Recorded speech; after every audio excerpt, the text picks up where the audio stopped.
Welcome to the place where we learn about improv, 'cause public speaking can take you so far. Improvly speaking, say yes and flex your creative thinking. Improvly speaking, say yes and flex your creative thinking.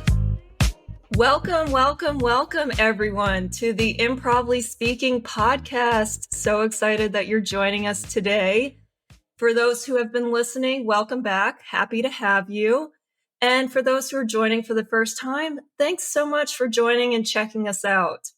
On this podcast, I like to talk about all things improv, public speaking, communication, performance, and creativity.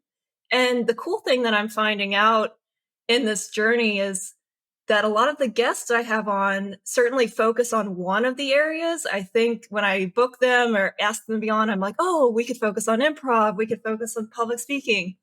But what I'm learning is all of these guests actually do all of 5 of those things or incorporate all 5 of those things in their jobs, whether they think about it or not.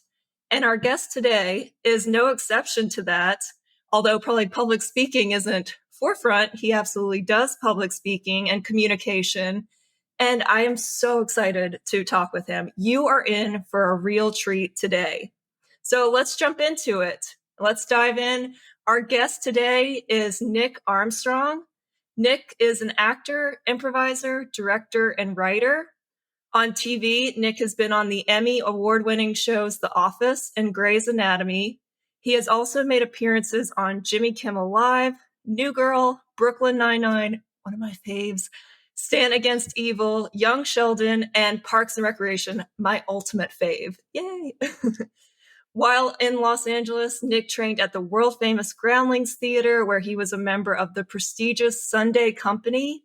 He also studied at I.O., and for our non-improvisers, that is Improv Olympic, where he learned and taught long-form improvisation and performed on the critically acclaimed teams King 10, COG, and Kind Strangers. I've seen King 10 perform. They are amazing.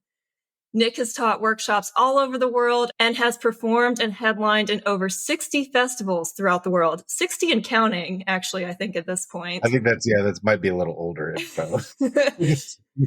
We'll just say 60 plus now. Yeah, there you go. And currently, Nick is the co-owner and artistic director of Rise Comedy in Denver, Colorado, and founder and executive director of Improv Utopia, a nonprofit improv camp for adults held annually that gives back to the improv community and other arts-related charities. What a resume, what a comedic background. Please welcome the one, the only, the very special Nick Armstrong. Welcome, Nick. I feel like I'm coming through a curtain to come onto a talk show. You sure are, yes. Come on and sit down. Let's chat. Nice. I am so excited you're joining us, Nick. I've enjoyed meeting you. For our listeners, Nick and I met through the magic of online improv classes. I took 2 of your online sketch comedy writing classes in 2021 through Rise Comedy. And, Nick, I was thinking, that seems like a lifetime ago. I mean, it seems like a decade ago. It's so crazy.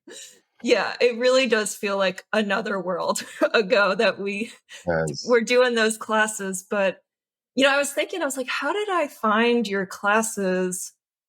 And I think it was because I had taken classes at Westside Comedy. So my first class at Westside was January 2020. It took Improv 101, January 2020, had our first showcase February 2020. Made it right before the pandemic, took 2 classes of 201, and then boom, we all know what happens with the pandemic. But I think I had known your name, and then as we were doing online classes at Westside, I had seen King 10 perform online and seen your name around. I knew you were artistic director at Westside Comedy. So just seeing you at Rise Comedy, then I was like, oh, I want to take a class with him. So I think that's how I had signed up, and that was my reasoning for signing up. Oh, nice. Yeah, and yeah, I'd worked at West Side for a while too. Like I think it was like 5 years before right before you came because I wasn't there in 2020. I think Carla Kakowski was in charge at that point. Okay. It was also awesome. Yes, absolutely. So your name's gotten out there, basically, is what I'm trying to say. I'm so glad you found doing that class because you were so great and so positive, and your work was really good, and it made it easy. Like that was such a weird time for all of us, obviously, but it was a very weird time. I was going through a lot. My dad was sick. But like it was always that one day a week when I got to meet with you guys that just made me laugh and have fun. It was such a sweet and in light at the end of the tunnel kind of thing, you know. I remember you saying that, and it's kind of a surprise because we were like, whoa, like you're going through all this stuff, and yet you bring your full self to these classes, and you weren't distracted during the classes. You still allowed us to email. I mean, I really enjoyed those classes, despite everything going on in the world, just externally. It was kind of like a writer's room for us. And I had never had that experience before. And we got to pitch ideas and suggestions. And you, as a teacher, you were just so kind and generous with your time. You were very encouraging. And I don't know, I just really needed that at that point. I really needed that. And I did too. Yeah. I was like, it was symbiotic, I think, because I looked forward to it. Reading all your guys' funny scripts just off was just like the best. It was just so funny to laugh through that time. And take your mind off of just everything for the whatever 2-3 hours we were meeting, and then when I got to read when you guys sent stuff in, it was like a vacation for me, like to have it. So it was awesome. Oh, that's amazing. Yeah. Yeah. And what I'm finding now that I'm not taking any sketch writing classes, is I really need the accountability of Yep. a class to keep me writing, because I will not write on my own. I know you say, sit down and just write. Don't let your brain think. Don't let your brain get in the way. Don't make edits. Just write. And I just am not, I'm not allowing myself to do that. Yeah. I mean, 90% of us need deadlines, need like that accountability, unless like you're just, I don't know, Stephen King or something that writes like 1 million books a year or something like that. But like, even now, I think he's got ghostwriters, but like, but like, it's hard. I mean, I'm guilty of that, I'm guilty of it. Like I need a deadline.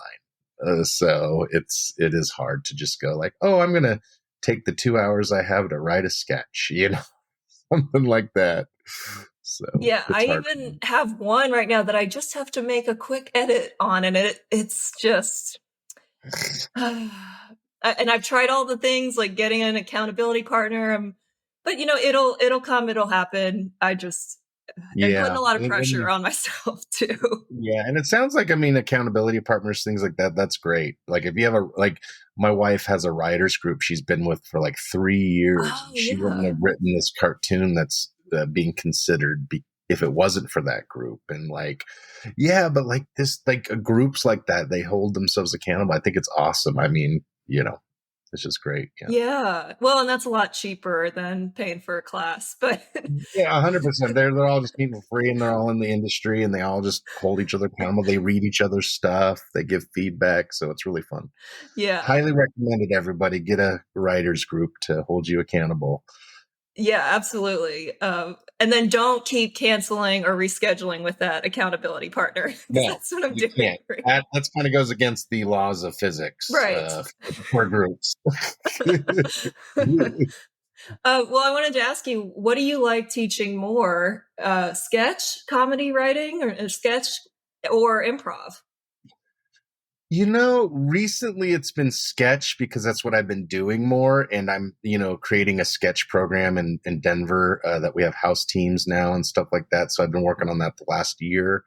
So it's been really rewarding because it makes me feel like I'm back in theater. I got my degree in theater and stuff. So just like rehearsing a play, but they're like 4-page plays, Right.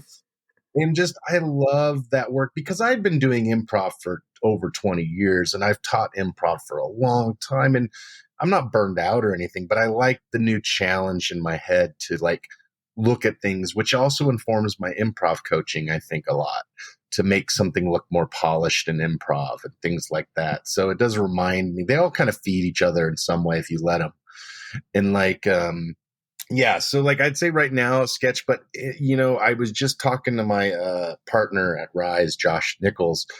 I said, look, I want to get back to improv and teaching character and things like that. So like I do want to transition back into improv because I miss it, and I love the spontaneity. I love seeing people discover something on stage. It's just really fun.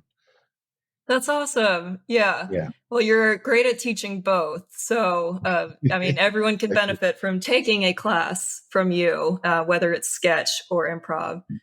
I will say I did take a sketch class here in LA that ended up with a show on stage because our classes were online and we Yeah. just kind of worked on writing and finalizing the script. And I have to say, it was so cool to Yeah. finally get up on stage and see the sketch actually performed in front of an audience, see how it was received and where it got laughs, and also the nerves of being in front of an audience. That was a really cool experience, and I'm slightly hooked and want to keep going on that. Yeah, that is the fun part. The 101 we have in Denver here, you do perform at Oh, the end of it. cool. So yeah, so it's really fun. And like, I mean, just to see people like work on their stuff for weeks and like, this ain't funny. It's like, yeah, because you've been reading it 80 times. Like, Yes, wait till it yes. gets in front of an audience, and then it gets in front of an audience. Like, whoa, this is like brand new. Like all this life is, the fuel has been put into the tank, So it's like, it's really and you really learn a lot from having it on stage, like where, like you said, where the funny points are, and where you, oh my god, I didn't expect them to laugh there. Why did they laugh there? Yeah. Stuff like that. It's so weird. Yeah. I loved it. I have no theater background. I've been taking improv now for 3 years. That is the extent of my theater, although I'm jumping in head first. I want to learn all the things. So for me, is not having a theater background and learning like all the cues. Okay, you got to take this. 'Cause, it's a low budget production. Like we're taking our props on stage. There's no one doing that for us right now. We'll No, get there eventually, but um I still haven't gotten there, Dana. What are you talking about? I still have to bring my own props on stage. I hate to break it to you. Okay, well, I guess I got a long way to go with it. I'm such a diva, right? Like, I Yeah. need my props brought on stage, please. Yeah. The closest I ever got to that was maybe Sunday Company at the Groundlings. They're Well, really professional with that stuff. I But was other gonna than that, say I've seen a Sunday show there, and yeah, it's all dark, and the people are putting the props on. So I guess that's what I'm comparing yeah. it to. No, that is a nice thing because as an actor, if you don't have to worry about that, it's a whole nother level of focus. Like I don't have, everything's going to be there. I trust the team, and I'm just going to walk out and be my character, and that's nice. I Yes. miss that. Well, we'll both get there eventually where, Yes, other we'll get back people are there. bringing the props on for us. Exactly. But all that, like the cues, okay, when to enter, when to exit, I've got to take these props off stage too. Like that was just such a cool experience. And I've only done it once. Hopefully we'll get back into it and do another class that ends with a show. I loved it. I mean, it was the ultimate high. It That was is such a high awesome. I'm glad you had that experience. Like people don't realize, like they think actors just walk on stage and do funny stuff. They don't realize the technical aspect of acting, which is something nobody ever knows. I mean, come to this spot, when you're on camera, come to this X and go here and look this way. And you're also trying to like deliver an emotional something. And you're like, Yeah. go to this here and cry. Like whatever it is, like, it's like a chess game sometimes, It's very like robotic in a sense a lot of the time. And you really have to be good at like acting to be able to do that stuff, then throw it away in a nanosecond and focus and give what you want to do. It's a skill. Especially in a sketch show, you're probably in your sketch that you wrote, you're in other people's sketches. I mean, I had 3 different scripts that I had to learn from for it. It was just so cool, and I've got the bug. I'm hooked. I'm still not writing, even though I caught the bug, but that'll come. That'll come. Good. Well, I'm glad you're still doing it because Yeah. you're really great at it. I wouldn't have thought it was your first time. You have a good sense of humor, especially in improv too. You said it was your first. I was like, I couldn't tell. Like that's a good you seem like you had taken classes before and things like that because you were so committed, and that's something that's not there at first. So maybe that's your speaking background that brought some of that to play. Well, thank you. First of all, let me accept the compliment and not no but it. Thank you. Period. I'm working on that, accepting compliments. I know it's tough. It's tough. It's a weird thing as artists to do that, but we should, right? It's our job. Yeah, like actually absorb it and let it sink in. But I will say that public speaking did give me a good foundation for improv. Of course, I've had to learn a lot and challenge myself, but I wasn't nervous being up on stage so much. Whereas, of course, conquering my fear of public speaking, I was very nervous. So I've gotten over that in order to have that foundation to allow myself to be on stage and make them up, do the make them ups. Well, how brave is that? Well, thank you. Great. Yeah. Well, and I want to hear about your journey too. So you said you've been doing improv for 20 years. You got your degree in theater studies, theater arts. So can you tell us about your improv journey? Way, way, way long ago. Oh, yes. Well, I mean, I started doing it in high school as a silly thing. Like I was basically copying Who's Line or whatever. Nice. We would just do that because back then it was on Comedy Central, it's the British version. And it wasn't the Wayne Brady. I mean, there's still Ryan Stiles and Mockery and all them. Yes. But I just was addicted to it. That Mystery Science Theater 3000, which kind of felt improvisy.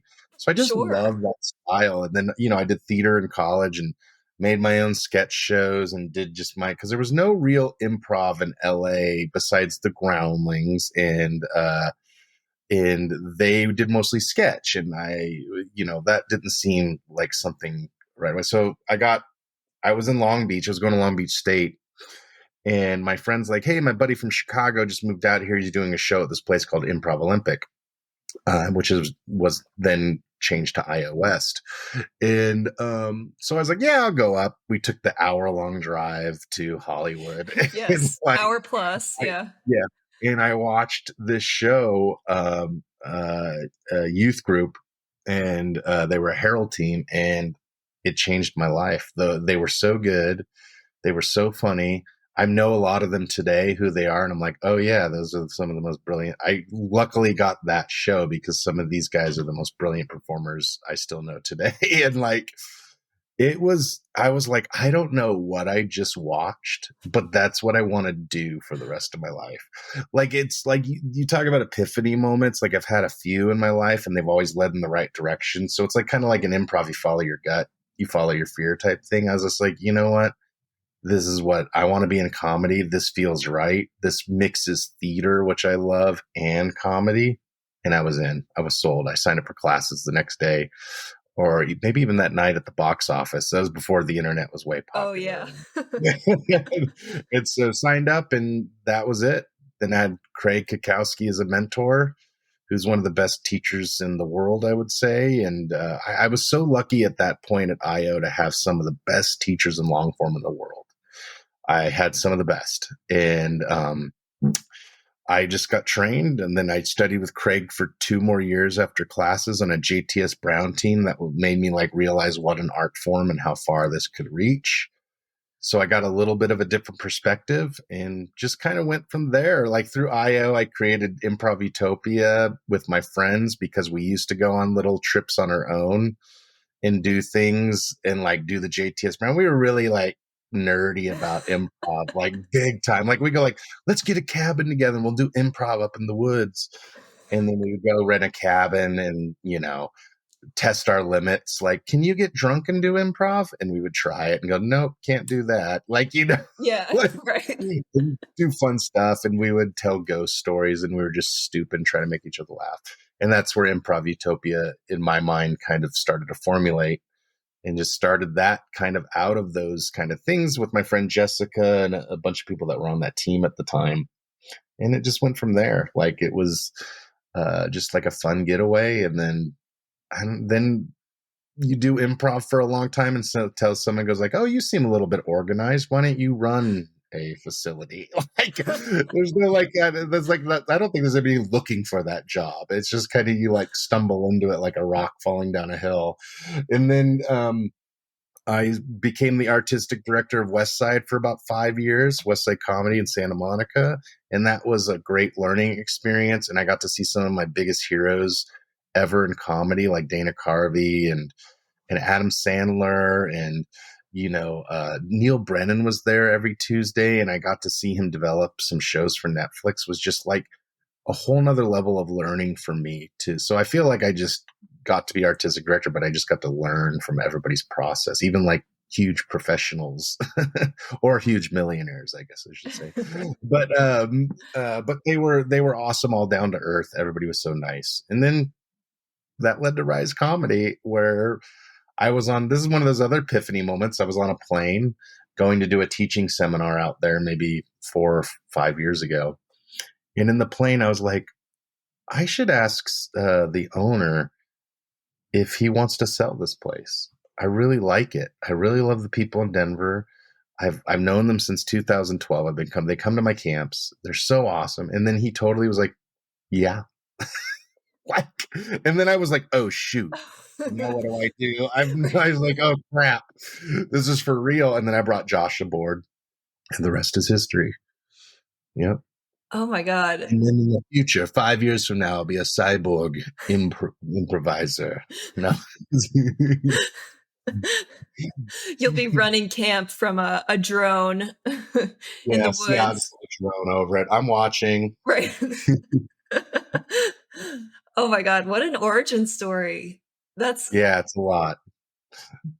I left out the pain and heartbreak. No. You did. You made it sound like sunshine and rainbows in there. No, there's a lot of, do you know the saying, Dana? I don't know if you've heard this saying, like, if you jump, the net will appear. Have you heard that in improv? No, I haven't, but I like it. So the concept is kind of, if you jump off a cliff, that means like if you make daring risks on stage, that there will be a net to catch you, and you just got to trust it's going to be there, right? Well, when it comes to like your improv career, you're hitting a lot of rocks on the way down to that net. They don't tell you that. You're like, boom, boom, ow, ow, ow, ow, ow, ow.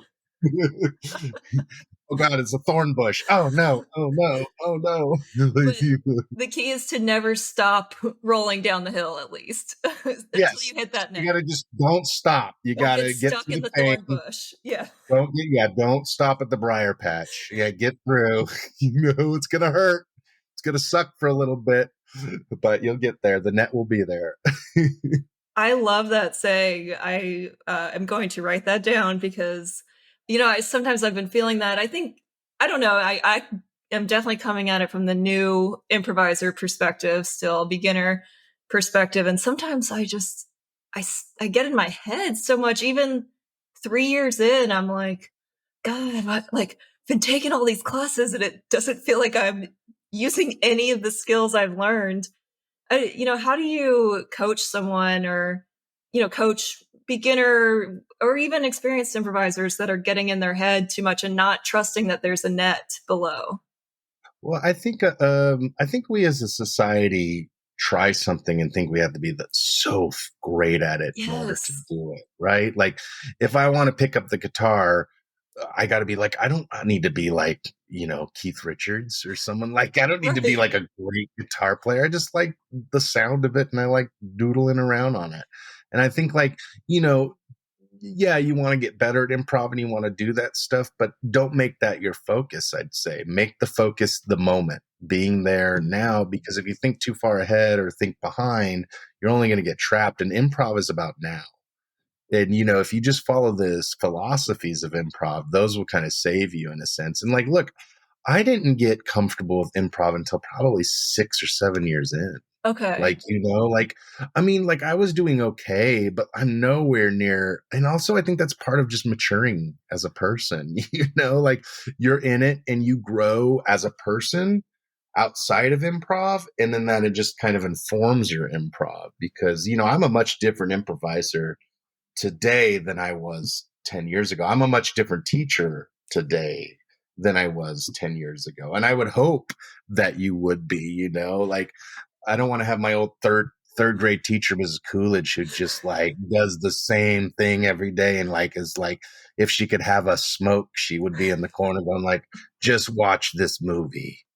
Like, I don't want to be that, but like, yeah, that's what I'd say. Like focus on just not worrying about the tools, the tool belt. Just assume that those are going to come inside your body, that you're going to sense memory those. And then if you don't think about them, they'll just happen. It's kind of again, trusting that the net will be there if you just keep in that moment and trust your instincts. We get so far ahead of that stuff and we don't think that stuff is it because we're trying like, oh, well, I was taught this, I got to do this, and this is the path and I got to do that, when those are just tools and you grab what other tool you want. You don't have to grab all of them. I love that. Thank you. I needed to hear that. It's funny. My husband and I do improv together. He hasn't come to the camps. Waking up early isn't his thing. So I think he would struggle at camp a little bit, especially the Yosemite day trip. He would probably struggle a lot, or he would just need to stay behind. He would miss breakfast for sure. Yeah. Sleep on the bus. Yeah. But we do improv together, which is fun. It's very vulnerable for both of us because we're trying something new together and it's hard. But it's funny. We had a show yesterday, a class show, and we were on different teams. And we never both feel like we have good shows. Like yesterday, I was like, I think I did okay. Like, I feel like everything went well. It was fine. It is what it is. Like I wasn't super in my head, but then he was in his head, like, oh, I'm not doing the things that we learned. And then we'll switch. Like sometimes he's like, oh, that was fun. And then I'm like, oh, that was cringy. So we can never both be on the same page of like, no, it'll never happen. It's fun. Yeah. I mean, I perform with my wife too in the same situation, but like, yeah, like that's going to be your first 5 to 7 years, honestly. Like that's why long form is a lot harder than short form, because it's a really like a study. Like you have to hit it hard for a while to really get comfortable doing it because it's not easy. That's why a lot of teams aren't good at it, because they don't take the time to, it's not just something you can throw up. Like short form, you can get up there, play some games.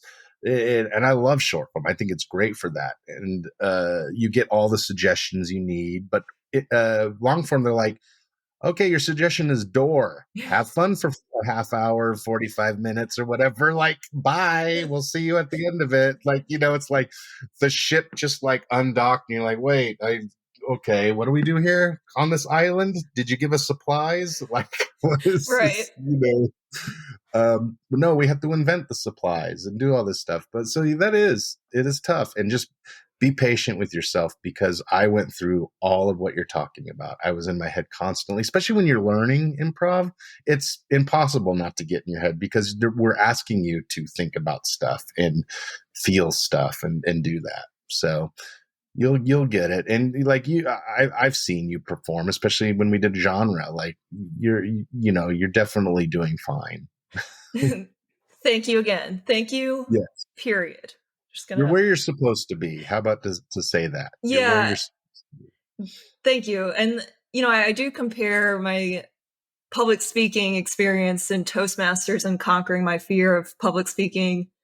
Mm-hmm. It took me a good 3 years to just feel comfortable. And then probably so I've been in Toastmasters now 8 years.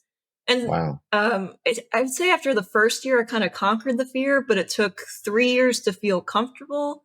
And then another 2 years, so really 5 years in, to be like, I don't need notes. Like, I'm good now, kind of thing. Yeah. So I do think of that trajectory of like, okay, I'm an improv. It's been 3 years. I'm not nervous now to get up on stage. Yeah. I can say yes. I don't always feel like I and very well and add to it and to And sustain the scene. that's like rubbing your belly and head at the same time. Exactly. You're not scared anymore. That's up here, but now you got to start putting some ingredients in, and that's your second step. And you should just like celebrate the small wins. Like even like I can get on stage, I'm not nervous anymore. That's huge. That's like Yeah. 90% of people can't, don't do that. So like you got to accept the small wins and like celebrate those things. You know what I used to do is I used to focus on one thing a month to try to get better at. Like, oh, I'm going to do environment, really just focus on environment for a month. So I would just overdo it on stage. Right. And then this next month I'll be point of view.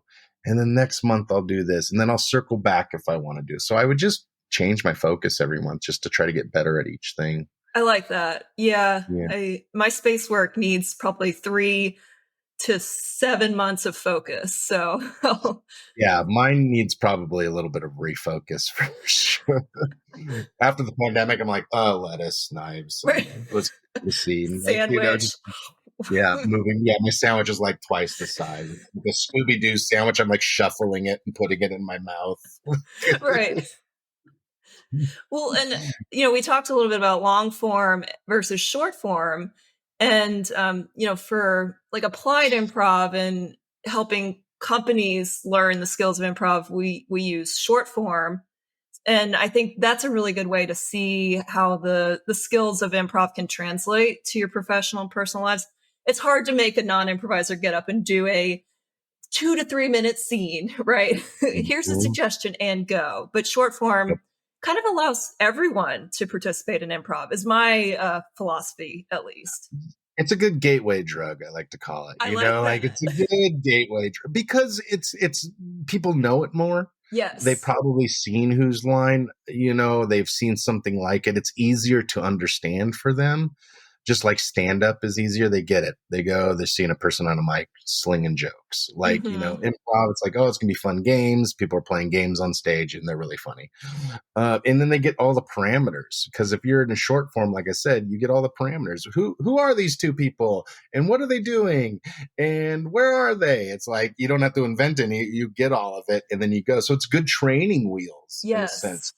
So I always tell people, if you see short form, take it, that's really fun. You get to learn how to do things fast and fun. And so when you go into long form, you have that basis too, So, yeah. And so how have you seen these skills of improv really translate to your life, both personally and professionally? Oh my gosh. Like it. How long do we have? Right. Yeah, I know. But like, just to let you know, like they're one and the same now. Like, oh yeah. The philosophies that I attest to in improv is what I do in life now because it is such a great philosophy. Like, think about it. Make your friends look better. Like, make your partner look like a genius, give, ensemble, group brainstorming, as marketing director for a long time. And like, just not like accepting everybody's suggestions, not being like, no, Don, that's a dumb suggestion. Let's move on to the next one. And then Don's like, well, I'm never going to say anything again. Right. Like, you know what I mean? Yeah. Like, but just like opening and saying, okay, that's an idea. Let's go off on this for a while. Like just the philosophies of the yes and kind of idea and the high risk, better, the high reward. Has always been something I've subscribed to. Like taking over a business has been a high risk, but a very high reward. For sure. And just being able to have confidence in yourself and your abilities. I mean, if you can improvise all the time, you can be surprised at what else you can do pretty easily. You're more social. You have a huge friend group, like automatic, like all across the world. It's great. It's a good support system. And that's it, support, right?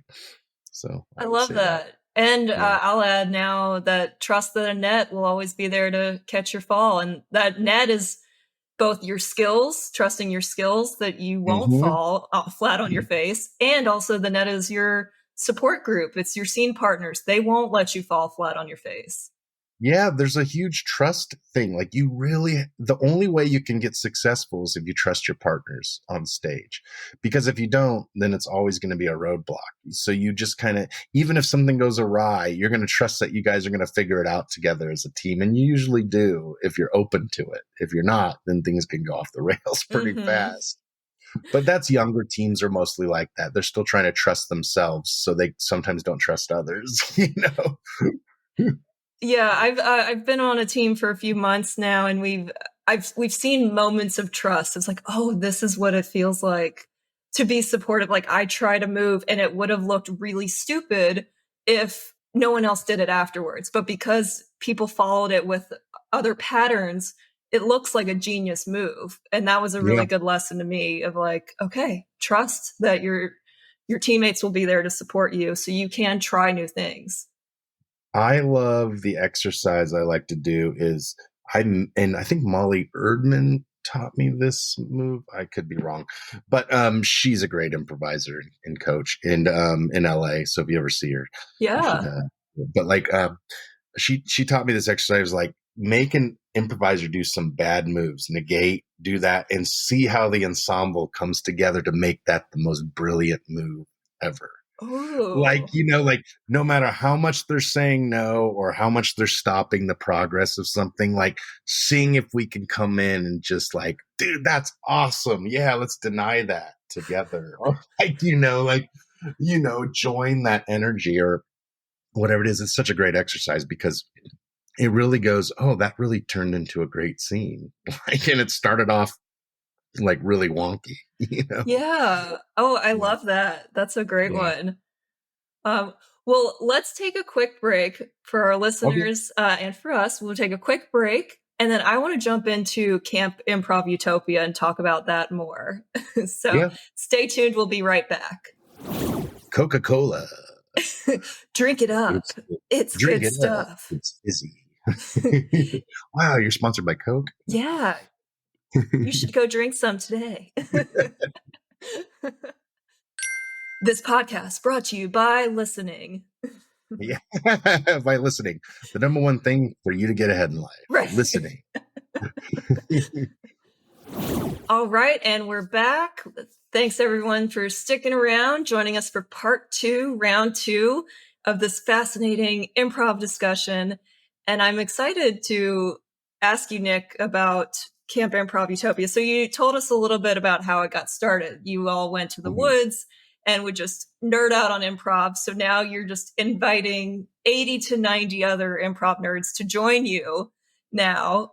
When did Mhm. Camp Improv Utopia start, and how has it grown over the years? Well, as an idea, it started probably in 2009, and it just took Wow. a while for us to get there, because, we didn't know what we're doing. I'm still kind of learning improv at that point. Yeah. And so then in 2011, or 2010, I Googled, I was like, you know what? I'm just going to Google something.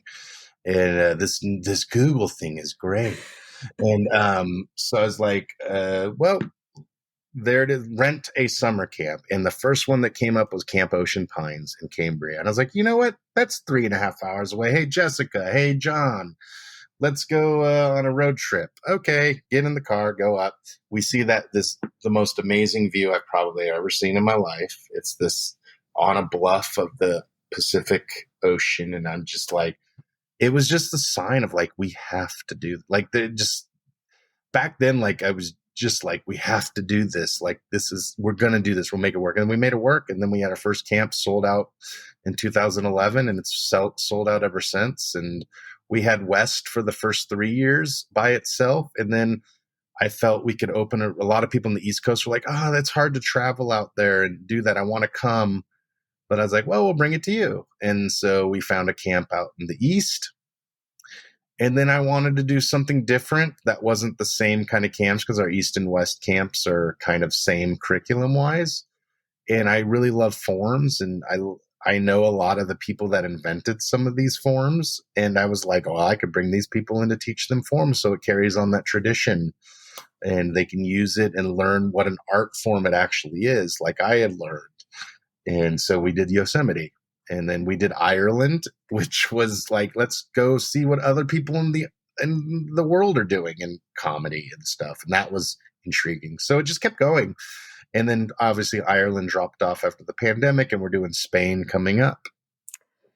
Spain is on my list. I don't, That'd be so great if you were there, Dana. We'd have a blast. I'm like, okay, can I swing it next year? Maybe, maybe not, but it's on my list to go to, and then just spend a week or two after, like really use it as the catalyst for a vacation. I'm like, oh God, that's such It's a good area idea. to vacation. It's near Madrid. It's a good area to vacation on the coast there and stuff. And it's Alicante is the name of the city that we'll be in, Ooh. and it's a beach town. It's really like different, so there's a lot of touristy stuff to do.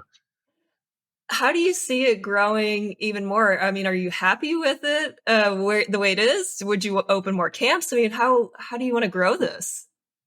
With the pandemic, we've slowed down our kind of thinking on that. But, as things pick up again, I want to be we've always wanted to be a resource for every theater. We never not wanted to be a theater.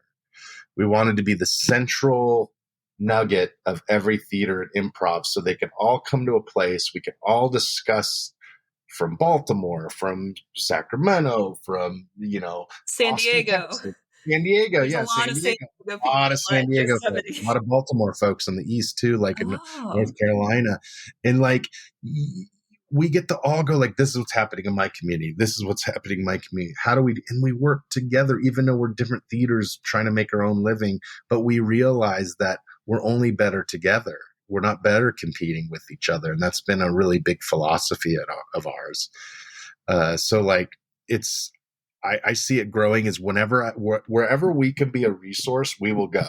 Mm-hmm. I won't just open a camp because of it, because we're a nonprofit. We give our money back to other things. But if I can see that, if I were to do another camp, somewhere, it would have to be different than the other ones and offer something different that I think we're lacking maybe in Improv or needs a little push and guidance. Obviously diversity is one of those big things, and we've been working on that the past 5 years and getting better and better at that. So, and I'm very proud of the work that we've done to facilitate that and be an example to other communities, and make people feel safe, which is important. I love that. I love that growth mindset too, saying yes but also like, we're not just going to open a camp because people would come if you opened a camp. I mean, Yeah, I mean, we people have are willing 100 to travel people. to Spain too, Yeah. from the US to go to a camp. People would come, but you're doing it for the right reasons. Yeah, I mean, we don't want to just like make Coke too, like when that failed miserably, like, and we're not into it to make millions of dollars or anything, like I said, but it would be nice to make more money to give back. We give a lot of scholarships and help a lot of things, and that's one reason to do it for fundraising. But again, we got to kind of feel it out. I have a lot of help now. It's not just me making Yeah. decisions, which is great. I got a full board. I've always had a board, but even we just redid Jackie Arend, who is running a lot of the camps now. She's been phenomenal in like doing a lot of work. So I have a lot of help now, which is great. It's amazing. So I went last year was my first year at camp, Yosemite. I've only gone to Yosemite. I didn't get to go to West this year. I was on the wait list and didn't get off the wait list Oh, tier. I the bribe. know. I'm just joking. Got to be earlier next year. Got to be checking those Instagram Well, posts. here's some good news for you, Dana. The people that are on the wait list get first go at it. Okay. That's kind of a policy we have, because we want new people to experience the things and stuff. So we love doing that. Like waitlist will get a week before a chance to kind of sign up. Good to know. Okay. Mm-hmm. All right. And that is true, because I mean, you go to camp and you're like, I want to go every year. And so how do you get new people in? Yeah, we had to figure out these processes as the same people kept knowing when the signups were. They were like, I pulled over in my car and I signed up on my phone, and did it go through? I'm like, yes, it did, person that's been there every year. And I love having people come back because they know camp, and they take the new people under their wings naturally. And it's just like Improv. That's what they do. They support. But yeah, you'll hopefully get in next year. Yes. Okay, I'll Yeah, just mark off Memorial Day weekend off there my you go. It's calendar, going to beautiful. I Camp West. can't wait for you to see it. It's beautiful. Yeah. Well, and so last year was my first year going to Yosemite, Mhm. and I was very nervous. Mhm. That was my first time doing improv in person since the pandemic. I mean, I did a 101 showcase in person February 2020, and that was it for my in person experience. Everything else had been online. So this was really scary for me. I only knew you through online sketch classes. I didn't know anyone Mhm. else going into it. So I was very scared. But then, I realized I'm going to a camp full of improvisers. I mean, like they're the friendliest people, like saying yes and to everything. I don't think I'll have an issue making friends, and I didn't have an issue. Yeah. It's so funny because I love watching new campers come because they're just like pale. Like they're just Well, like I'm pale in they general all the slowly get time, up. but Yeah, yeah, well, but you have like you see them slowly get out of the car. Like they're almost like on the moon landing, like one small step for man, like you just getting out of their car, like very slow and like opening their trunks and like slowly putting and looking around like, what is this? This is and then they immediately regret it. They would go like, I don't know if this is a good idea. And then like they come and talk to you and they're like, okay, where's the schedule? What do I do? What's all this? This is overwhelming. This is a lot of information. And then by that night or the morning, they're like best friends with everybody. And it's just like, this is the greatest. I wasn't sure about this and I didn't know, but it was so great. And like this.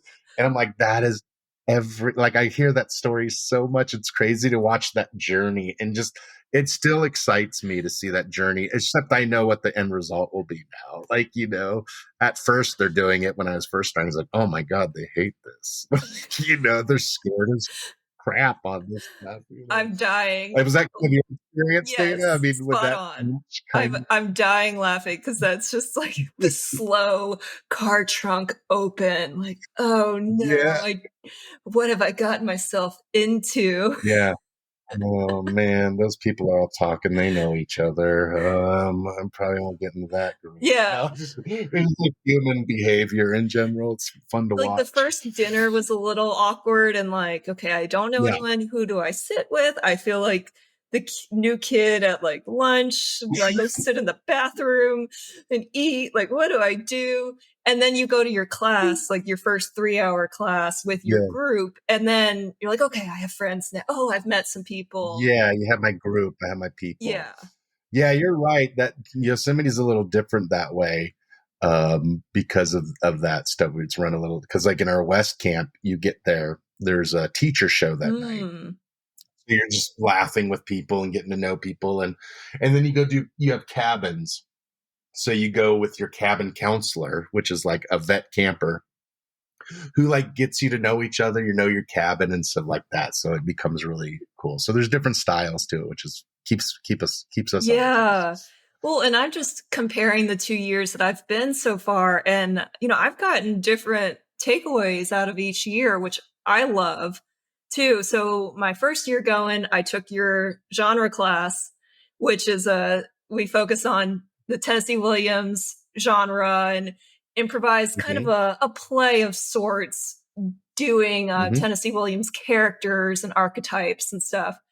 And side note, I feel the Tennessee Williams drama in my bones.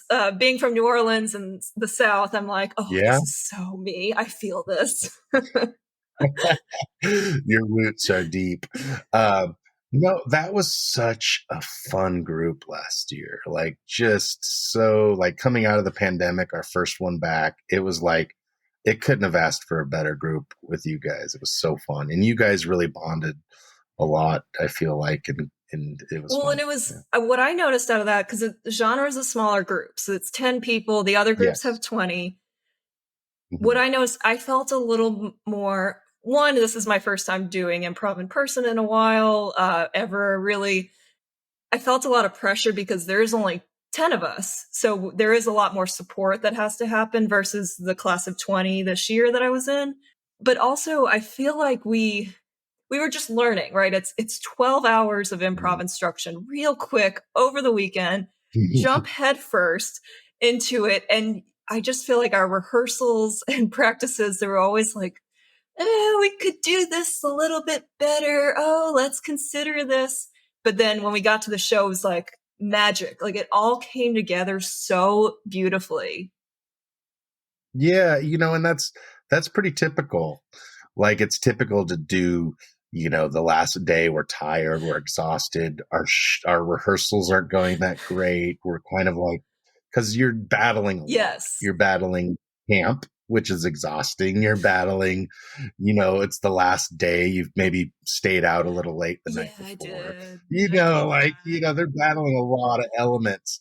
And, Jessica and I, when we teach it, we know. Okay. Like, Yeah. we know. Like, we were like, we didn't know you were going to do as good as you did. Like, you can never predict. That was just a stellar show. Like, standing ovation show, and like, we don't know if that's ever going to happen. But we did know that we had good actors and that we had enough experience in there to figure it out. Like, we saw everybody do it, so we weren't too concerned. We were very happy with the results. Obviously. Yeah. And I mean, the show this year, fantastic. I mean, all of them are just so good. When you see it come together, it's so magical. I don't know, just the magic for me was definitely last year, like seeing it all come together. And then this year doing deconstruction. So I did the deconstruction form with BOC, Brian James O'Connell. And that was a different experience because we're with a larger group with 20 people. And the deconstruction kind of freaked me out because it's a lot of steps. It's a lot of things to keep up with. It's like, how are we going to keep up with this timing? Like, this is hard. But for me, the biggest takeaway from camp this year was the freedom and permission. So maybe last year I went into it like, okay, these are the characters of Tennessee Williams. I need to stick to this. I didn't feel as much freedom. I certainly had it. I just didn't feel it. And then this year was like, all right, you have, decon gets a little weird and theatrical. So it was a lot of permission to like walk around the room, go outside, like go outside. Like the stage is the room, not just in front of people. Yeah, it's not as confined. Is like a stage genre show. Yeah. And I had a blast. I felt very supported by the 20 people. Honestly, I might take decon again if I get the opportunity. Oh, cool. Just because now I'm not as intimidated by the form, and then like using that freedom. Then I want to take all of them. Musical will be the last. I think you should take the JTS Brown. I think that's the JTS Brown is part deconstruction a little bit, but it's a more like Brian O'Connell would say that like the Herald is algebra, the decon is calculus, and then I say the JTS Brown is Picasso's Cubist period. Like not math. It's like it's just not math. It's art. So like I don't know, maybe you'd benefit from that side of it because that was the form that really taught me that group mind really works and that there is something there to it, Yeah, no, that's helpful because whenever I watch JTS Brown, I'm like, this is the fever dream of improv. Like, what am I watching? Like, and as a non-improviser audience member, it'd be like, what the hell is going on? I don't even understand. Mm-hmm. Yep. Which is the beauty of it, right? Like you're creating art. It is. Yeah, you're creating art. And if it done successfully, it can be great. It's very hard to do. Yeah. And I don't know, like you and your staff, Jackie and team and the board have just figured out a way to create magic. When you end, you're that last night, everyone does their shows and then we do karaoke and dancing. I mean, it's another ultimate high. And you're like, okay, these people I just met them 2 days ago and they are now like my forever friends and family. Like you create such magic at camp. Well, thank you. I mean, it's created a lot of just magic personally for me. Like I've met some of my lifelong, it's hard to meet friends in your 30s and 40s, and I have no problem now because camp has given me a social circle that is just supportive and positive, and especially in the world today, like when you go to camp, you just get to forget about that stuff for a while. And it's really like a therapeutic way to like, okay, there are good people out there. These are great people. And these people are going to go back to their places and spread this wealth of positivity, and that goes a long way. Mm-hmm. So I mentioned my favorite part of camp. What's your favorite part? Can you name one favorite part of camp?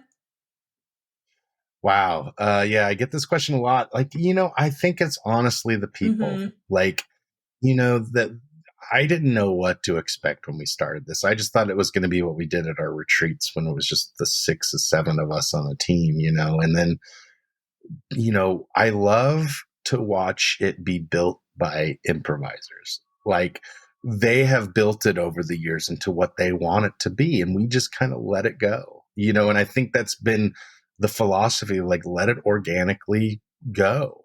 Because if it organically goes, it'll always evolve, just like improv. And so just watching to where I started in 2011 to where it is today, like just this last year where we had our first full season of camp since the pandemic.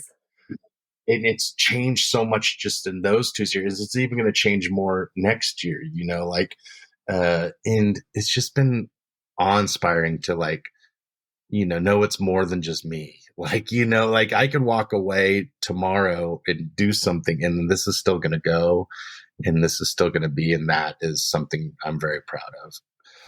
You've created a magical monster. And I like just attending it kind of now too. Like other people kind of run it on boots, and I like just hanging out with people, my friends, and I will say, I think you seemed a little more relaxed this year. Like, all right, like other people are running it. Have at it. Go forth and conquer. It was nice to just experience it as a teacher and a camper, like to experience it myself. I haven't had that opportunity in a long time, so it's been nice. Yeah. And I noticed in your introduction, you say that it's a nonprofit improv camp for adults. So I have told people that I went to an adult improv camp and I got some weird looks. Oh yeah. Any thoughts of doing an adult improv camp, or that's for someone else to do? You mean a children's camp? No. So I like adult themed, adult natured, sexual improv camp. That's the way they took well, it. The way I said it might happen at camp. Yeah. Some people might do that at camp. I don't. Yeah, I don't know either. I'm there for the improv. For adults, as long as it's consensual, right? No. Yeah, no, that's adult theme. They're like, oh, so what does that mean? Like, yeah, I could see that coming off. I never thought of it that way. That's funny. It's like, well, just come through these beads. Right. You'll come to this camp. It's right in the back of the video store. This improv camp for adults right behind you. It's funny the way words work and we perceive things, right? Like adult improv camp is much different than improv camp for adults. So keep wording it that way. Yes, improv camp for adult improv camp. Oh my gosh. Someone comes with the wrong idea. We're like, I don't think you're at the right camp. Yeah, like you go through the camp rules and they're like, oh man, I'm at the wrong. Oh, I can't do any of those? Oh, yeah. Well, I appreciate the improv camp for adults. I'm not quite ready for the adult improv camp yet. So I want to thank you for all the work you've done for 10 years plus putting into it, because you've just created this magical place for people to come. And especially after the pandemic, it's just so needed, so huge right now. Yeah. We need human interaction. Mm-hmm. Sure. I did want to ask you a little bit about your public speaking journey too, because I know you probably don't think of yourself as a public speaker per se. I mean, you're a performer, improviser, actor, but do you consider yourself a public speaker as well? Oh yeah. I mean, I don't in the organized sense of like going to a thing where I say a speech, don't do that. Right. But I'm always constantly in front of people, whether I'm hosting a show at my theater I go in front of a crowd every weekend just to like talk to them and get them warmed up and get them going for the teams before me or after or whatever. Because that's very important to keep an audience, hyped up and ready to go and feeling fun, because it only helps. But like, yeah, like, when you're teaching, you're up in front of people constantly speaking, and you got to know how to succinctly say things and you don't want to drag on, you really have to rehearse. Like I rehearse my exercises and go, this is exactly what I'm going to say. And this is going to be there. And I can improvise out of that, but I have a rough skeleton of exactly the points I want to make. So I'm not dragging on, because you can't give people too much information or they're going to burst. You want to just give them little things to go. So there's a lot of rehearsal in that. So I would say that would be like more my public speaking experience. I do eulogies. You put that on your business card. I do eulogies. Yeah. I do eulogies. I do weddings. My own. Yeah, but I would say that's it. I mean, getting in front of people. Like I haven't done the thing that you do, like with Toastmasters and everything. I haven't like gone and just delivered a speech or a story or something like that. I know I've read some of your speeches in the past, which I think are really fun to read and just see that style and how you do it. I know you've even delivered them to me before, which was really cool to watch.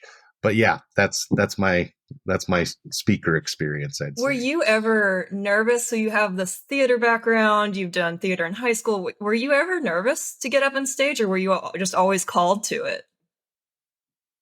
Like when I was younger, I was just like, I loved Chris Farley. Mm-hmm. Like, 'cause I was a bigger kid, and just watching like a bigger guy use his body that way and like just be unapologetic was really a turning point for me, because, you get made fun of as a kid. Like, hey, you're so fat. That never bothered me though. Like, I was like, whatever. Yeah. Like, I was just one of those kids that was not affected by bullies. They'd be like, oh, I don't like him. I'm not going to mess with him. He doesn't care. He's no fun. I was like, yeah, you're fat. Well, I just lost 20 pounds. You gotta give me that. Like I would just joke back and they would laugh and be like, oh, this was cool. Use humor as a sensitive thing. But when I was younger, I was pretty fearless because I felt like Chris Farley. I felt like I had his spirit in me. I know that sounds weird.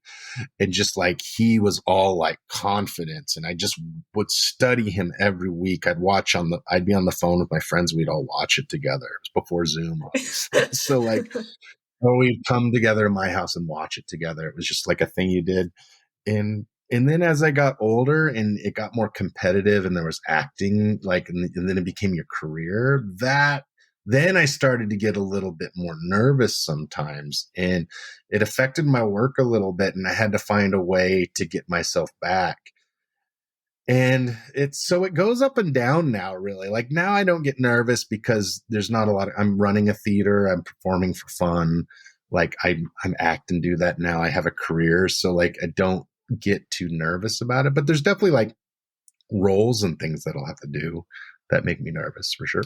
I appreciate you. There's a lot of pressure. Yeah, I appreciate you sharing that. And I imagine when the stakes are high, you're doing an audition and this could be your break, or just it could be your chance to get in on something and get a start and momentum, and like you put a lot of pressure on that. I certainly haven't been in that situation. I could understand the nerves though.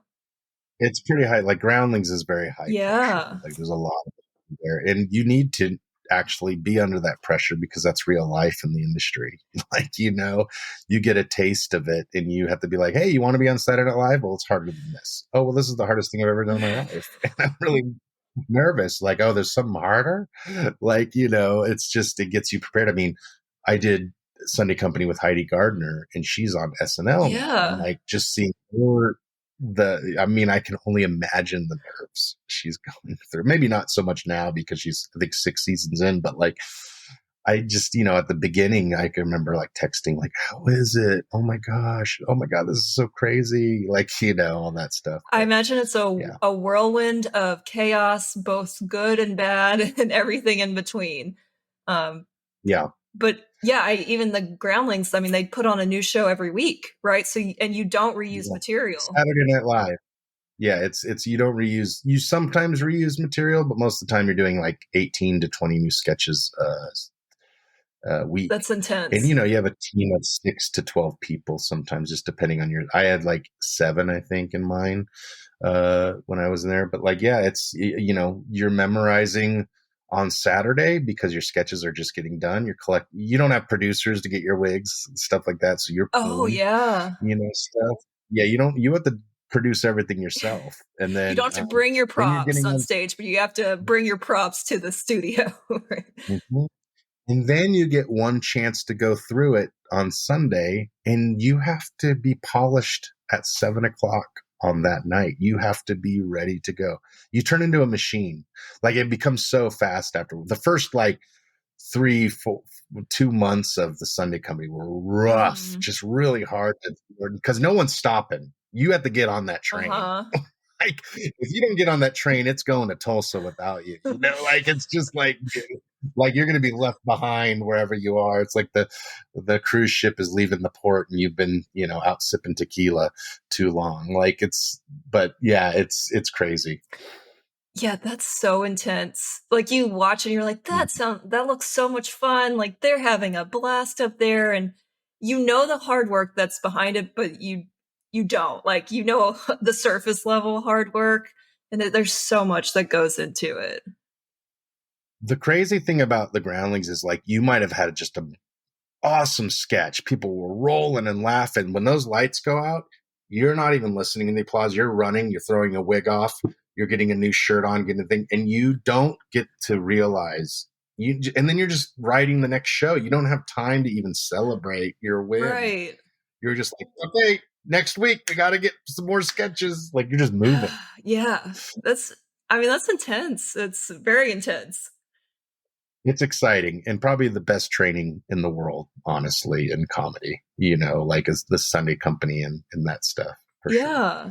Well, and just not to pry, feel free to share what you feel comfortable sharing, but all that intensity is tough. That can lead to burnout, that can lead to just like pure exhaustion. And at life in It, LA in general will do that to you. Did you ever think about getting out of the industry or comedy scene, or you've always just felt pulled to it? I questioned it a lot in the pandemic, honestly. I think we all questioned a lot Yeah, of for things, like, sure. is this the right path? I'm in a path now that's the least needed thing in any sort of disaster. Like, literally, when you're at the bottom of the barrel, like, you really realize it when a pandemic happens that you are the last people that are needed, like, that people want to spend money on or need, or it's a communal thing. Like, it's honestly like, oh, the hard work I do is the shittiest thing that people don't care about on the planet when it comes to, like, an emergency. But coming out of that, we became the most important people in the world, as far as, like, making people laugh again. I see coming back to the theater, like, the people, like, thank you for surviving this. Like, this is my only home. This is the only place I laughed. And then you go, oh, that's what it is to people. You get reminded, the world may not think you're there, but then when you come back, they're like, God, we need to laugh. We need this. Hmm. So it becomes that kind of reinvigorated me. But there was times when I was like, is this the right thing I'm doing? I think everyone It's, questioned that. And you say it's not necessary in a pandemic. Certainly, yeah, in a dystopian world, like, we may not need the theater and arts, but we really do need the theater and arts to yeah, survive and be nice people to each other. 100%. 100%. And here's the thing, even if the world were to end tomorrow and there was still a certain number of people on the planet, theater would survive. Yeah. Think about over, like, religion and all that, because, like, if you wiped out all of religion, I'm not saying religion's bad by any means, it'd be hard to discover that again. But science and theater and arts will probably find its way into community culture, Hmm. like, first, because that'll always kind of be discovered. Dancing, like, just here, Storytelling. Yeah. storytelling, that's always, I think, going to be a part of humanity. Yeah. Whether it's over campfire or theater lights, it's Exactly. yeah. Exactly. That's huge. We got deep, Dana. We got real I deep. know well, here. Talking about the post-apocalypse improv world. I know. I got an improv camp in the apocalypse. You know. Well, and thank God we're out of that. I think things feel back to normal-ish, mostly normal. We're traveling. You're traveling a You lot, know, doing festivals. yes, it is getting back to normal. There's always hints of like a new variant or something that's coming and things like that. But like nothing's going to be as bad as I think what we went through there. You know, vaccines and stuff are fantastic. Yeah, So and we realize now the importance of connection, which is what the theater and improv, first and foremost, I think of connection with the people on stage, with the audience. I mean, we realize the necessity for connection. you know, that's so funny you say that, Dana. I know I totally understand that, but just talking about like outside of improv, think about we were talking about the pandemic. And a lot of the science has been overshadowed because politics has been Mm-hmm. involved, right? But just think about how the world came together to make a vaccine and shared information, companies shared information with each other, proprietary, work together. And when everybody worked together, you can conquer anything. I bet you tomorrow, if someone said, we're going to cure cancer in a year and let's work all together, the entire world to do it, I bet you we can get a lot farther than we are. Like, you know, like let's cure AIDS, Mm-hmm. you know, let's cure. I bet if the whole world put the resources to solve one big problem that we had, we could do it pretty fast. And that's communal, that's worldwide community. And I think we so overshadowed the importance of that during the pandemic. And that's all I could see is like, wow, if the world comes together, we can really get shit done. You know? That's an amazing perspective that I've honestly haven't thought about in a while because everything does seem so negative of like, oh, Yeah. this, they're trying to force the vaccines, blah, blah, blah. And, politics aside, it never really was Yeah. like framed that way because it always seemed so divided too. Everyone was so divided. Yeah. I mean, we weren't hearing that story in the media. Mm-hmm. You know, we were hearing there was obviously a lot of stuff going on, which some stuff did need to happen. And like, but the world came together. Scientists from all over the world. We got a vaccine in a year Yeah. when it's like supposed to be 4 to 5, 6 years, you know, like that's a huge feat in humanity. And we totally bypassed it and said, oh, yeah, we got one. Great. That's a huge feat that nobody talks about. And it drives me insane because it's really shows who we are as a civilization, that we can do this stuff together, even though the politics kind of interfere in that sometimes, you know. Love that perspective. Anyways, No, that's my well, soapbox just of getting even together. deeper. I love it. It's, Yeah. um, but from an improv perspective, just to I always talk about improv here. The pandemic Yeah. allowed us to meet people worldwide through online classes, Yep. and we all said, "Oh, online, it's so draining. It's not as good as in person." But it was the best option we had, and it was beautiful how we all got to meet each other. We were doing online classes before Congress could figure out how to Right. do online meetings together. No, I'm serious. Like we were like, yep, we got it. You know, and then Congress is like, well, how are we going to meet? I don't know. Like, we got to figure And then this out. people are showing I up just didn't realize naked already, like, on hey, Zooms and yeah, stuff on Congress. yeah, Yeah. we're like 2 sessions in, and they're just like, oh, we figured out this way to do meetings together. You know, it's like improv, I think, is nobody gives improv credit for the forward thinkingness of it. Especially when it comes to things like diversity and things like that. We are usually on the forefront of starting stuff like that. And like in the arts programs, like really thinking about that stuff. I've been in a lot of art forms and I feel like improv is a lot more conscious of things like that. Yeah. Because they observe the world immediately. Like we're observers of human behavior and world, and we want to help support things. So I think that comes into play a lot. Oh my gosh. I love this discussion. Uh, Nick, I want to ask you too. So you're in Denver now and heading up Rise Comedy Theater, co-owner, making it happen, keeping it going past the pandemic and beyond. So where do you see your journey headed, observing human behavior and all that, where do you see your journey headed? I just kind of like to keep in the moment. Like I always just kind of like organically found Mm-hmm. this, organically found Improv Utopia. I feel like this has happened my whole life. Something will come to me and go like, yep, this is the thing that I need. My gut is telling me to go this direction. And that's what surprises me about myself and the challenges that present to me. So I don't really I do forward think, but I've always just been someone that has just let opportunity come in a sense, or like it strikes me and then I just go for it and double down on it. So haven't had one of those in a little bit, but it does happen usually. And if it doesn't, then I stay. I love my comedy theater. I love the community we have is beautiful and they're really giving good people, so it's nice if at the end of the day, that's what I do the rest of my life, where I'm around good people. That's a life worth living. That's all you can ask for, is to be around good people and make people laugh. Oh, for sure. I mean, that's a life well lived. That's a successful life in anyone's book, for sure. Yeah. Yeah. So, but we'll see. I don't know. We'll see what happens. What's next? I love that you talk about epiphany moments, like these moments in your gut that you just feel like this is it. Like I've got to pursue this, and you listen, because sometimes we might listen and then go, oh no, I can't. I'm not ready. It's too dangerous. It's going to cost money. No, but. No, but that's it. But I learned to follow my gut in improv. Like I learned that thing telling me to get in that scene or do that is right.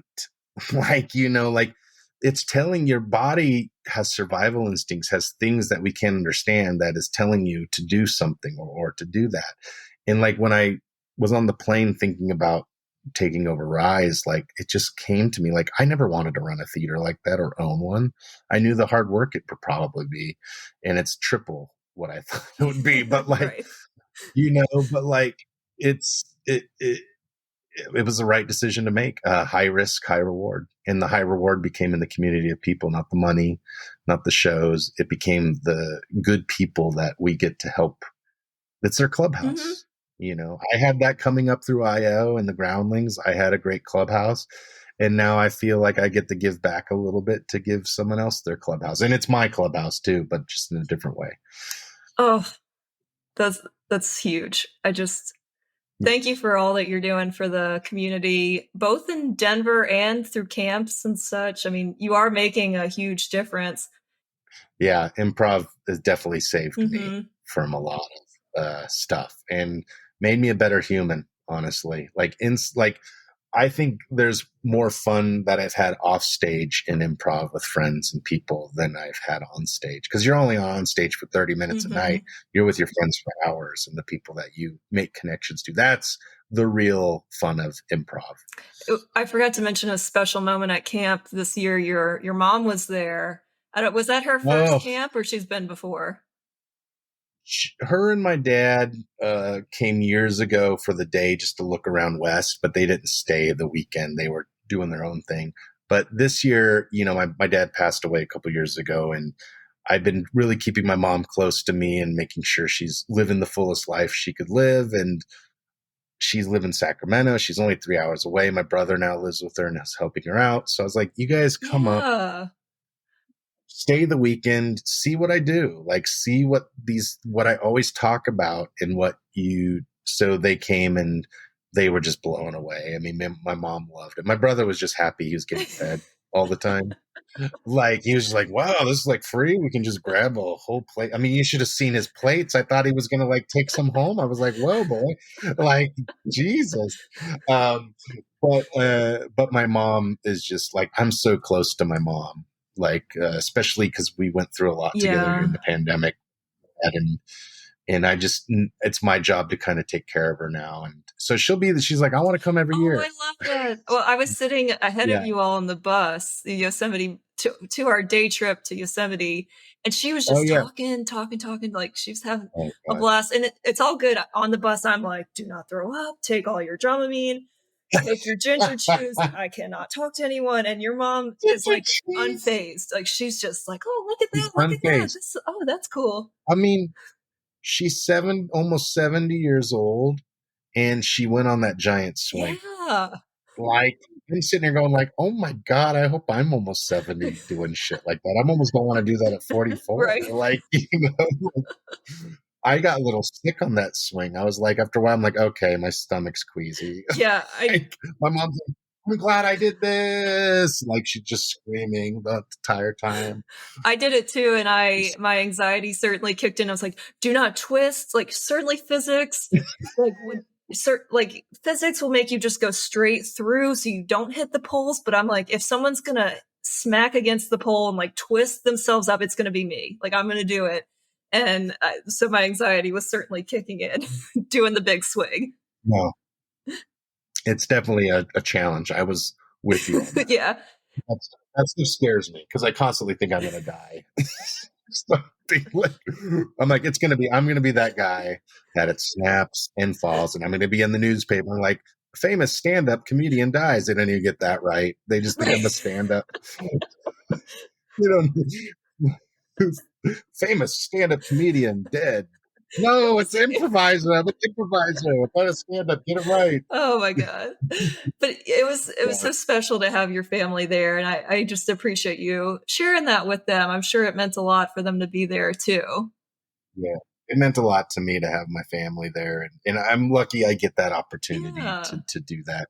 I don't ask much of camp for myself. And that was like kind of the one thing I kind of personally asked for, and it was well worth Oh. it. And it did wonders for my mom's mental health and all that stuff because she's been having a rough time. Oh, good. I'm so glad she joined us. I hope she joins every year and does the big swing and has a blast with it. Yeah. Yeah. Oh, well, Nick, She's last awesome. question for you. Just in Yep. general, I like to ask this of people. You are very creative. I mean, you're always creating something, but I can attest, I've felt like this before that, I didn't have any creative bone in my body, and people do feel like that. What would you say to someone who doesn't consider themselves creative or feels stuck in their creative process and feels like they can't keep going? I don't think that there's always something creative in someone. Just like I think there's really some things people can be smart and admin about. Yeah. Like, I could study math and probably maybe if I really did it, become good at it, even though I suck at it now. But like, but I think that like I wouldn't try math because it's too intimidating. Just like maybe a creative person wouldn't think they're non-creative to do that, but it's in you.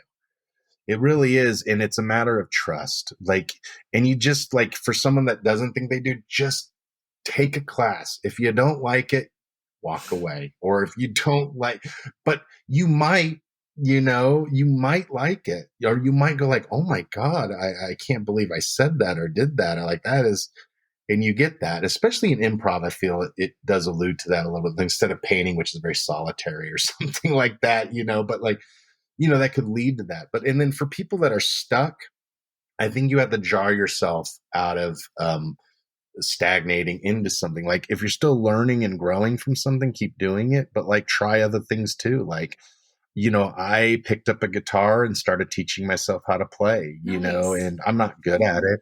I'm a hobbyist at most. I wouldn't go in front of people and sing a song. Like, maybe at a campfire, which I did, but like, but I'm writing a song. And I'm not going to sing them in front of anybody because you don't want to hear them. But like, I do it because like, it's just something I do. And as I get older, that becomes a little less and less, to be honest, because I'm just so busy. Mm-hmm.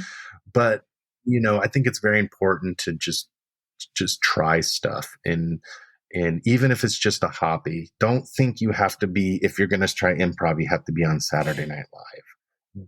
That was never like I wanted to be on Saturday Night Live and I knew that, but that's not why I did improv. I did it because it was freaking fun and I loved it.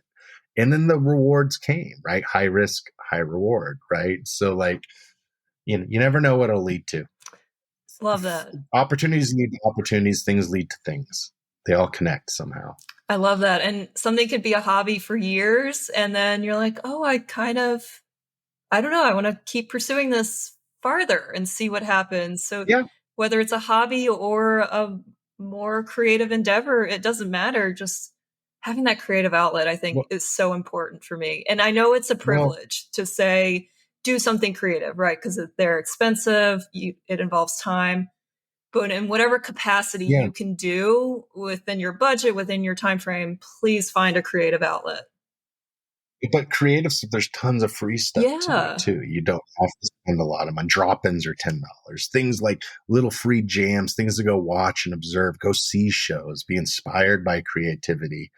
And that, in a sense, will, you know, maybe hit your creative bone or something like that. Make you think differently, make you think analytically or artistically in a way, see things differently. That's just maybe just start.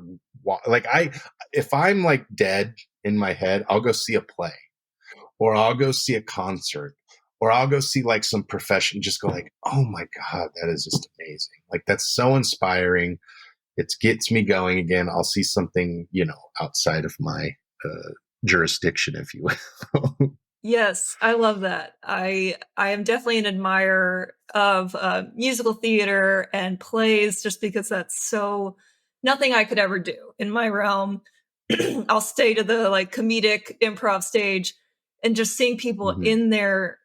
in their art form doing their thing, being so good at it is really inspiring too. Yeah. Yeah. I mean, like we were talking about Heidi earlier. She was a I know. hairstylist. Yeah, I've read her And, Wikipedia. oh, yeah, you did. Yeah. So she was a hairstylist, just decided to like, oh, you do these funny characters or friends. And like, so she went to the Groundlings. And then we were in Sunday Company together. Now she's on SNL because someone was like, "Hey, you should try this," and she's like, "Yeah, I'll give it a shot." You Yeah, know, and like, you know, she's brilliant. She's such a sweet person too, and like, you know, but like, just if she didn't try to tap into that creative bug, then where would she be? You know, probably a great sure. hairstylist. Honestly, she probably still is. You know, but like, yeah, but she's. I mean, we would have not had the honor of watching her humor Hmm. on stage, being entertained by I her, you know? She's yeah, just I'm thinking of her Michael Jordan sketch where she's playing the guy with the curly hair in it. She's so good at it. Yeah, she's such a huge sports fan. Yeah. More than I am, I can tell you that much, especially basketball. Yeah. So she's Well, thank you for sharing that. Okay, I lied. Last question for you. This is an easy one though. Where and okay. how can our listeners find out more about you? Oh, um, well, risecomedy.com is my theater in Denver. So if you're ever in Denver on a layover, which or like wherever, just come on up. Uh, I would also say like you could find me on Instagram, all that stuff, Mr. Energy. I think you post that Yes, stuff, I but will. like, yeah. And then, yeah, but I mean, I'll pop on your TV every once in a while. And, yeah, that's pretty much all I'm doing. I write still a little bit, so you might see some of my stuff in things and, you know, yeah, here and there. But that's it. I mean, nothing really to plug. I mean, I'm just doing it up in the Rocky Yeah, Mountains. getting used to that elevation. So when you're in Yosemite, you're not bothered by it like I am. No, that was so nice. I was like hiking like it was Right. nothing. I'm like, oh, I love living a mile high. I just like, I feel like I exercise a lot because I'm just passing through them, Yeah. but I really don't. I literally we walk from the cabins to breakfast at Yosemite and we're like Yeah, it's like I know. I feel like an Olympic gold medalist yeah. now. Oh, yeah, any festivals you're doing coming up? Improv Fest Ireland will be in Dublin, Nice. so fly out and see that, Yeah. everybody. And then no, you know, we do our own festival, Rise Comedy Festival, in July, which is really fun. And I'll probably be in stuff next year. It's just with the holidays winding down, nothing's really is slowing down, which is great. I love a nice little break. Yes. You deserve So it. it's a You nice, earned it for yeah. sure. Where do you get the name We all, Mr. Energy? Where'd that come from for your oh my gosh. Well, this is actually an interesting story. So Scott Gimple, who is the runs all of The Walking Dead now. He's like a good friend of. I know it's random. It's such drama over comedy, but he's a good friend of mine. We've been friends for over 15 some years. We went to IO together, And we did this sketch show together where we would write stuff. And he's obviously a very good writer. And he loved my sense of energy and my like what I brought to stage. So we created a character together called Mr. Energy, which is a halftime rally guy that stops the show. And like he gets the audience pumped, and he wears like this old football jersey that's you could bear midriff, like his stomach, and then he throws beers out into the audience to catch. But then he stops everything and he tells them geopolitical serious news. Like he puts on glasses and reads from the paper, like just because he wants to get their attention, but then get the facts to them. Like, so it's really fun. The juxtaposition of the character is really fun. So Scott and I came up with that years ago. So it's just stuck. My nickname's just Mr. Energy now because it's like this character I played. I love it. Well, I just thought it was fitting for your energy level and all the things you do, but to know there's a character behind it called Mr. Energy, that's funny. Well, Scott kind of saw that in me and kind of said, hey, we should do this. And we just developed it from there. And I mean, if you have someone like Scott helping you do that, it's going to be pretty good, you know? So he's awesome. Oh, fantastic. I would love to see that if you have any videos of that. I do. I will show you in person. You see it. I will show you in person. Well, and I will be in Colorado Springs. Is that like an hour from Denver? Hour and 20. No trouble. I'll be in Colorado Springs at the end of March, so I'm hoping to maybe try to make the trek down or see a weekend show or something. How long are you going to be in town? Well, it's like a Wednesday to Friday conference, which I'm presenting on Applied Improv there.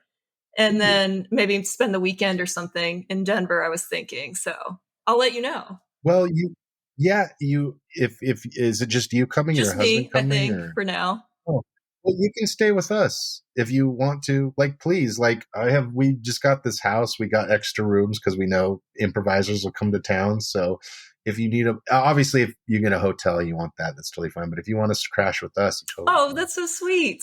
Oh, I appreciate that so much. Well, I will definitely take you up on that offer. I'll let you know as it gets closer. Yeah. I'm not going to plan until next year, but don't plan. But yeah, keep me posted. I'd love to see you, and I would definitely take you around Denver and show you some fun stuff. I've never been to Denver except just in the airport passing through, so I would. That's like everybody. Everybody's like, I've been to the airport. I was like, oh, you should go to the city. Well, that doesn't really count if you've been to the airport, right? Like, no, I don't count that as like I've been to this place because I was at the airport. It's like, no, that's kind of like international waters, right. Like, well, I would love to see the theater in person. Love what you're doing with it. Nick, thank you so much for being on today. And you heard it here first, folks. You know, if you're in Denver and you want to go see it, Nick's got some extra bedrooms to stay. Yeah. I get all these notes like, I want to come to your house. I'm like, who are you? You said I could stay in your extra guest room. Yeah, I like butterfly knives. You're like, oh, God. What have I done? What have I done? Oh, thank you for sharing a bit of yourself today with our listeners. Thanks for sharing your journey. I know it's only halfway through. Whatever. It's only starting, and I just can't wait to see where you're headed too. Keep having those epiphany feelings and follow them. I hope so. I hope they don't die out. You're like, where are they? I don't have any feeling. Come on, epiphany. You do like rain dances to get the epiphany. Yeah, I'm going like to get I'll take this ayahuasca. Yeah. Like, you'll definitely get some epiphanies that way. Yeah. They might be some weird ones, but it's up to you. That's Denver. Like, do shrooms, smoke weed. It's like this whole state is just on drugs constantly. Right. You're like, I don't need that. I do improv. Huh. Yeah, that's my drug. Well, thanks again. We appreciate you so much. I've learned a ton. Love the fall and trust that there's a net there. So thanks for sharing. You're the best. Yeah. Thanks, Dana. That's awesome. Thank you for doing this. And for our listeners, thank you so much for joining today. I so appreciate you listening in. I enjoyed this discussion with Nick. I hope you did as well. He is such a gem, such a treasure, and I'm so grateful to have met him during the pandemic. and to keep going past the pandemic, going to camp and stuff. It's a true sign of what you create can have such lasting impact. And I think that's so huge. Going from the idea of, oh, let's go out to the woods and do improv with friends, to turning it into a camp that now 80 to 90 people show up for a weekend, doing it multiple times a year. That's huge to me. And it's just a sign of saying yes and to your ideas and figuring it out, feeling that feeling in your gut and saying, yeah, this is the right direction. I'm going to keep going here. And I want to ask you, you heard Nick's story about fall first and trust that there's a net down below. And I hadn't heard that line before in improv, and I really love it just in relating to life too. Obviously, I'm not going to jump off of a cliff or a bridge or anything. Even we talked about the giant swing that doesn't go up that high. That's high enough. But what have you been really nervous to jump or take the leap on? Is there something that you're not trusting your skills on, or maybe not trusting your team? What is the leap that you can take? And do you trust that there's a net down below? Can you create that net? Can you find that net? Can you ask others to be that net? What is that creative pursuit that you can do? Fall first and trust that you have a net down below to catch you. I love that line, and I'm going to remember that one when I'm on stage, when I'm planning for the business. That's a huge quote for me. And I want to hear from you all if there's anything that resonated with you. I know we talked a lot about improv, specific improv forms today, but a lot of it relates to real life. You know, what ideas came up for you? What have you been nervous to take the leap on? Please email me at dana@improvispeaking.com. That's DAYNA at improvispeaking.com. Let me know what you're nervous for. You know, I'll be a part of that net, helping to catch you, cheer you on in whatever capacity I can. I think it's so important to share with others and encourage others that I'm here for you. If you need anything, please reach out. Happy to help, happy to chat and discuss. You can also reach out to me on social media if that's more preferred. On Instagram, I'm at Improvly Speaking. On LinkedIn, I'm Dana Gowan, and I also have improvlyspeaking.com, where you can see more about the services and programs I offer. I'm so grateful again for Nick's experience, expertise, getting a little vulnerable too. He really does wear his heart on his sleeve, and he lets people know how he's feeling. He's so genuine. When you meet Nick, you're just like, he is such a genuine person. He's not fake. He's not, you know, when he gives me that compliment of like, I didn't know this was your first time doing improv in person. You know, you could have fooled me. Like, I know he's not just saying that. Like, he really does mean it whenever he gives compliments. And that's huge for me. So I'm so honored to have him on and talk with him today and laugh and joke. And he really is Mr. Energy. Character or not, he is Mr. Energy. So I hope to emulate that energy, that genuineness, that love for people and improv. Can learn a lot from Nick, and I'm just so happy he was on today. Thanks everyone for listening and supporting Improvly Speaking. I'll talk to you next time.